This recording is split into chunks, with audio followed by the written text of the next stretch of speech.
শুভেন্দুর রক্ষা কবচ প্রত্যাহার প্রসঙ্গ, তদন্তে কোনো বাধা থাকলো না, তবে তৃণমূল প্রতিহিংসায় বিশ্বাস করে না, মন্তব্য তৃণমূল সাংসদ সৌগত রায়ের।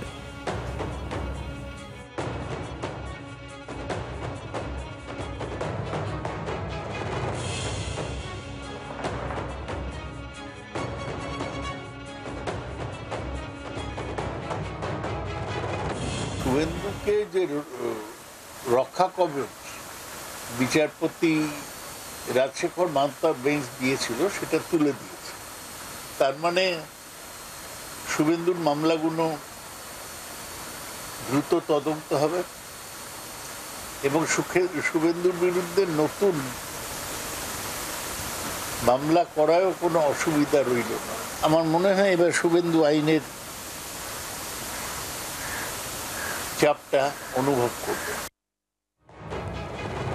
প্রবীর চক্রবর্তী আমাদের প্রতিনিধি রয়েছেন আমাদের সঙ্গে। প্রবীর, গতকাল হাইকোর্টের নির্দেশের পরেই এই নির্দেশের অপব্যবহার করা হবে এমন একটা আশঙ্কা করা হয়েছিল বিজেপির তরফ থেকে। তৃণমূল সাংসদ সৌগত রায় বলছেন তৃণমূল প্রতিহিংসায় বিশ্বাস করে না, ঠিক কি বক্তব্য তার? দেখো, শুভেন্দু অধিকারীকে দেওয়া রক্ষা কবচ কলকাতা হাইকোর্টে তুলে নিয়েছে।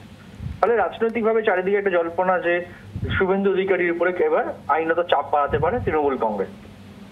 তৃণমূল কংগ্রেসের সাংসদ সৌগত রায় তিনি বলছেন যে আইনি কোনো বাধা থাকছে না আইনের দিক থেকে, এবং আইনের ক্ষেত্রে যে চাপ সেটা হয়তো অনুভব করবেন শুভেন্দু অধিকারী। সেক্ষেত্রে যেটা এতদিন রক্ষা কবচ ছিল তার বিরুদ্ধে কোনো ব্যবস্থা নেওয়া যাচ্ছিল না। কিন্তু যেটা রাজনৈতিকভাবে যে জল্পনা চলছিল যে শুভেন্দু অধিকারীর উপরে হয়তো প্রতিহিংসা দেখাতে পারে তৃণমূলের সাংসদ বলছে তৃণমূল কংগ্রেস প্রতিহিংসায় বিশ্বাস করে না। অর্থাৎ শুভেন্দু অধিকারীর উপরে যে প্রতিহিংসা দেখানোর যে জল্পনা চলছে, তৃণমূল কংগ্রেস প্রতিহিংসায় বিশ্বাস করে না। সেক্ষেত্রে তার বক্তব্য সেক্ষেত্রে আইনত যাওয়া সেটা আইনগতভাবেই দেখা হবে। প্রবীর, ধন্যবাদ। তৃণমূল কংগ্রেস প্রতিহিংসায় বিশ্বাস করে না, মন্তব্য তৃণমূল সাংসদ সৌগত রায়ের। গতকালই শুভেন্দু অধিকারীর উপর থেকে রক্ষা কবচ তুলে নিয়েছে কলকাতা হাইকোর্ট, আর তারপরেই তৃণমূল সাংসদের এই মন্তব্য আপনাদের শোনাবো। সৌগত রায় ঠিক কি বলেছেন? শুভেন্দুকে যে রক্ষা কবচ বিচারপতি রাজশেখর মান্তার বেঞ্চ দিয়েছিল সেটা তুলে দিয়েছে। তার মানে শুভেন্দুর মামলাগুলো দ্রুত তদন্ত হবে এবং শুভেন্দুর বিরুদ্ধে নতুন মামলা করায়ও কোনো অসুবিধা রইল না। আমার মনে হয় এবার শুভেন্দু আইনের চাপটা অনুভব করবে।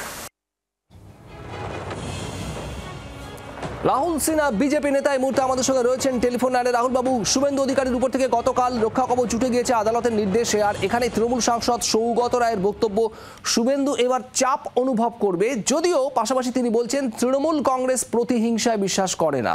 আপনার প্রতিক্রিয়া জানতে চাইব।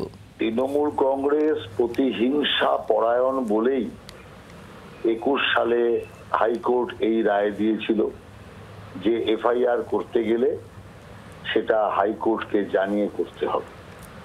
এর থেকে বোঝা যায় যে তৃণমূল কতটা হিংসা পরায়ণ, আর একদম পরিকল্পনা করে মিথ্যা মামলা লাগিয়ে গেছে বলেই 15টা মামলা খারিজ করে দিয়েছে।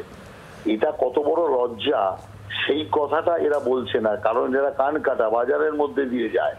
এবং সবচেয়ে বড় লজ্জা, যে কটা মামলা রইল 4-5টা মামলা, সেই 4-5টা মামলায় পুলিশের অধিকারকে কেড়ে নিয়েছে হাইকোর্ট। সেখানে সিট গঠন করতে বলেছে, সে আবার সিবিআইর সঙ্গে।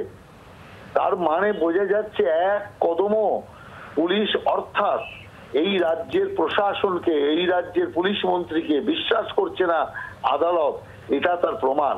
অতএব শুভেন্দু অধিকারীর বিরুদ্ধে উঠে গেল সব, খোলা হয়ে গেল, এত সব প্ল্যানিং সমস্ত চিৎকার করছে। নিজেদের যে মুখ পুড়ল, প্রতি ক্ষেত্রে আদালত মুখ পুড়িয়ে দিল, তার জন্য একটি শব্দ করে না।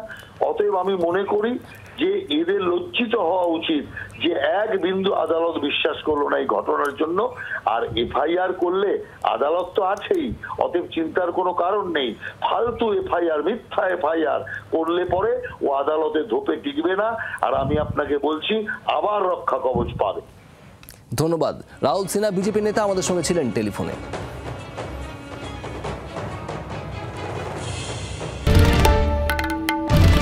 বাংলার আওয়াজ, বাঙালির আবেগ, জি 24 ঘন্টা।